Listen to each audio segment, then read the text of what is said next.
with the family solicitor, Montgomery Wilson, respected for his probity and probably even his pomposity throughout Shropshire, who had agreed my suggestions for people who were eligible by dint of their closeness to the family or as noteworthy members of the village of Thorncroft.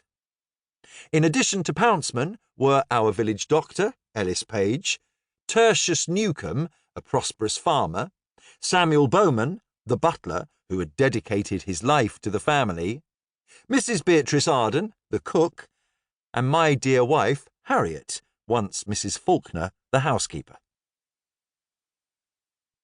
"I have received an apology for absence from Mr. Martin Baines, and my clerk has taken note of those attending," Wilson said.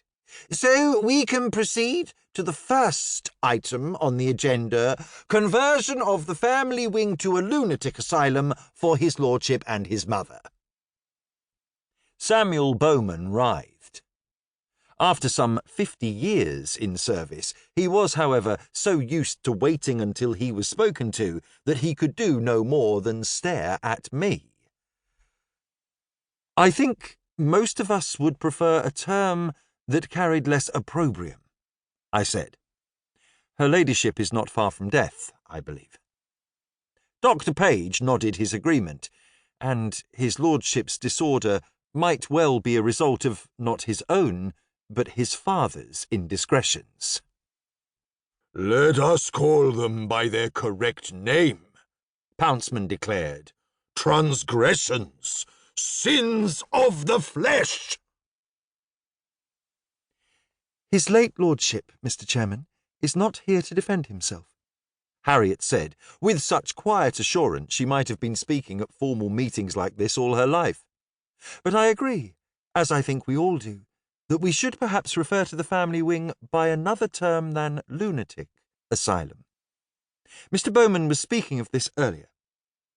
She nodded across the table to her colleague, her beautiful hair confined under a much less unflattering cap these days, gleaming in the candlelight. Wilson nodded towards Samuel. "Mr. Bowman." "All of us servants have always called it the family wing. We don't need to change its name, Mr. Chairman. There are new locks on the doors. There are bars at the windows. It is safe. It does not need to lose its dignity." Wilson nodded. His clerk, a sad-faced youth in a suit a size too large, scratched at his paper. "Family wing it is," Wilson declared. "And the changes to the fabric, Mr. Rowsley, I believe Mr. Bowman has already alluded to some of them." "Indeed.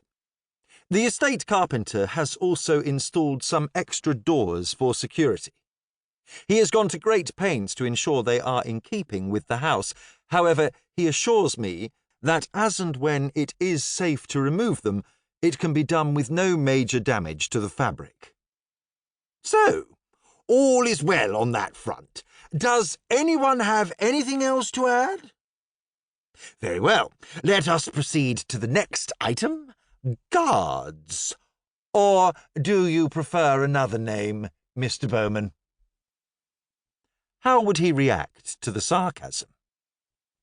"The staff all refer to them as attendants or nurses," Samuel responded, with a slow dignity that matched his unusually sober waistcoat. "After all, many of them used to be in regular service here as footmen or maids. Dr. Page has had them trained." Page was not going to wait to be patronised. "As a country doctor, Mr. Chairman, I did not consider myself sufficiently au fait with current developments in the treatment of such illnesses, so I invited experts from the County Asylum and Royal Salop Infirmary to instruct those who volunteered for new roles." Wilson, outgunned, nodded. "And the rest of the staff?" He looked at me.